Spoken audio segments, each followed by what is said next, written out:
When it comes to cooking meals, drying clothes, heating water, and my home, nothing beats natural gas from CenterPoint Energy. It's my most affordable energy option. It costs less to use than electricity, propane, and heating oil. So if you already have natural gas, keep it.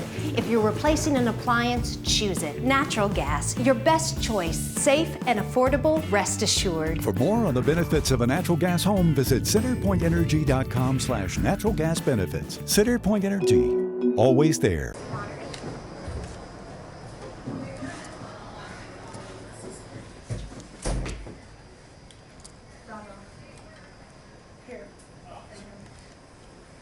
Okay, guys, we'll let Coach open with a comment, and then we'll get to your questions. Please use the raise your hand function. Coach, go ahead.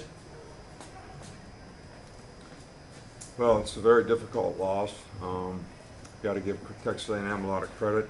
I thought they played very well. They had a good plan. We certainly contributed to helping them in a lot of cases. Turned the ball over in the red zone, settle for field goals in the red zone. Don't get stops when you need to get stops on defense. I was really proud of the way our players came back and competed in the second half. After not playing very well in the first half, we got back in the game. We actually had the game, went ahead in the game. They can't hear it. I'm sorry. I apologize. Something's going on here. They're saying they can't hear it. Okay, we're good now. I'm going to start over. I apologize. Well, obviously, this is a very disappointing loss for us. I know the players are very disappointed. But I think that everybody needs to remember how they feel and not forget it. Because when I talk about having respect for winning, that's what I mean. You want to avoid the feeling that you have when you lose. So a lot of lessons to be learned out there tonight. Got to give Texas A&M a lot of credit for how they played. They had a good plan. The players did a good job of executing it. We certainly moved the ball well enough on offense, yardage-wise, but they stopped us in the red zone. We turned the ball over on the 2-yard line with an opportunity to score. We actually went ahead in the game at the end of the game, couldn't get the stops on defense we needed to, and had the ball with 3 minutes to go in the game. Could have gone 2 minutes, went down the field, and had a chance to kick a field goal, win it ourselves. And then, we didn't stop them. So they made the plays that they needed to make to win the game. We didn't make the plays we needed to make to win the game. And, hopefully we'll learn a lot from this. And, we still can accomplish everything we want to accomplish in terms of, but we got to do things better than we did tonight. We got to play better. We got to be more consistent. We got to finish drives. We got to get more turnovers on defense. We got to get more stops on defense. There's a lot of things we need to fix. Okay, with that, we'll start with Michael Casagrande.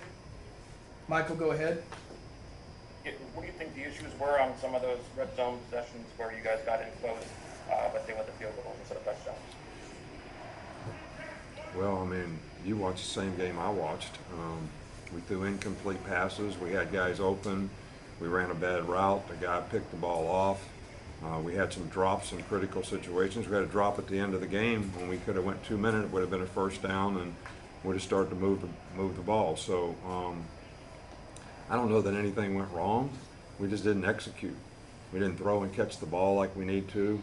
We didn't run it effectively enough. Some of those situations, you could say, well, we could run the ball effectively in those situations. Maybe we wouldn't have had those issues throwing it. So you can second guess everything that didn't work. But the issue is we just didn't execute. We had trouble with the pressures in the first half especially. Quarterback got sacked several times on third down.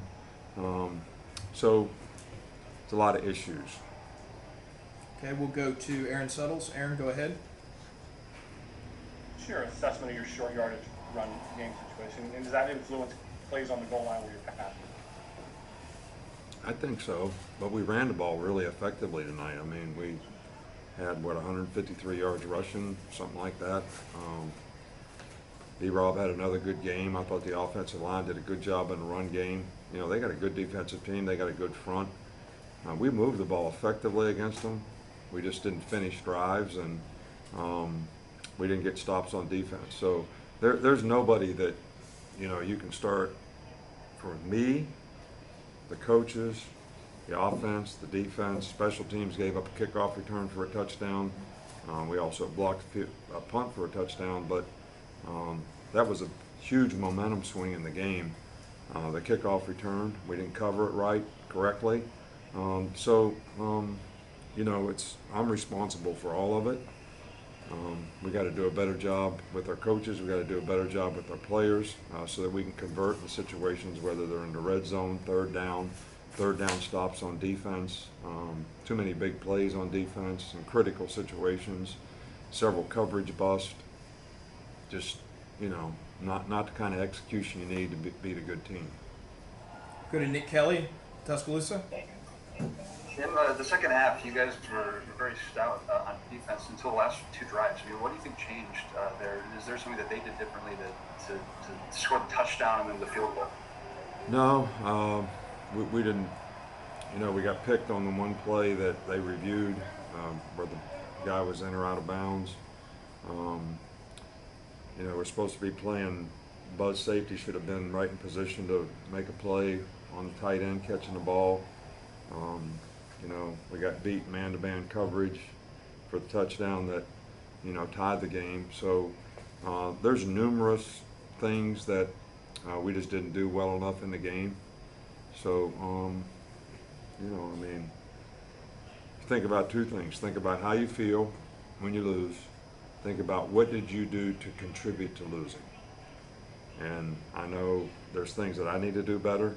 Every coach should have things that they need to do better.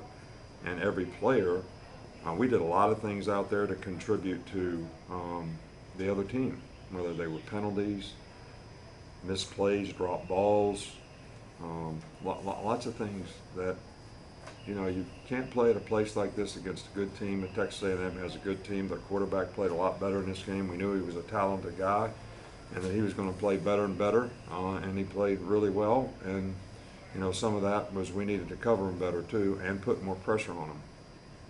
Okay, we'll go to Mike Rodak. You've spoken in the past about some of the dangers of forgetting what it's like to lose. Just how much of a factor do you think that was, just coming in on a winning streak and perhaps with mentality among players? Well, this is the second time we won 19 games in a row. I think if you look back in the record book, we won 19 games in a row and went to South Carolina and played about like we played today and got beat. So, you know, I don't know the psychology of all that, but it really is not when you get to the game. When you get to the game, everybody wants to win. Everybody wants to play well. It's what did you do to get to the game? How did you prepare? How did you practice? What kind of habits did you create so you can carry those things to the game? And that's what sort of eliminates bad plays. You got to give the other team credit. They're capable of making plays. Their guys are on scholarship too. But when you don't do things like you think you need to do them, then that's because, you know, what kind of habits did you create in preparation? So practice, how you take care of yourself, rest, recovery, you know, all those things contribute to how you play in games. And I think all those things also are contributed to by what your sense of purpose is. If you got great sense of purpose in what you want to accomplish and what you want to do, usually create pretty good habits to do it because it's important to you. And I think when the game comes, everybody wants to win. But we need to do things better to get ready to play better, especially when we're playing on the road, especially when we're playing against really good teams. And I don't know of anybody in our division that's not a really good team. So if we don't play really well, we'll struggle against anybody we play against. Okay, we'll finish with Pete Thamel. Pete, go ahead. Yeah, thanks, Nick. You mentioned all your goals are still in front of you. I'm wondering how you view this loss through the prism of how just unpredictable, quintessentially unpredictable college football's been so far this season. Well, look, I knew we were playing a good team. I know they lost 2 games, but they have a good defense. They've got good players. Tight end's a really good player. A couple of the running backs are really good players. Got good receivers. Got a really good defense. So we were playing a really good team. So I thought we would have a really tough game here. So when you say this is unpredictable, it's because a lot of people assume that things are going to happen, but really it's about what you do when you play the game. So, you know, I always tell our players it's all about what we do, and we have to do things very well to play against good teams to have a chance to win. So, you know, it's disappointing, very disappointing. It's my responsibility to get people to do things in a more positive way so that we can go out there and execute with more consistency. All right, Coach, thanks for your time. Thank you.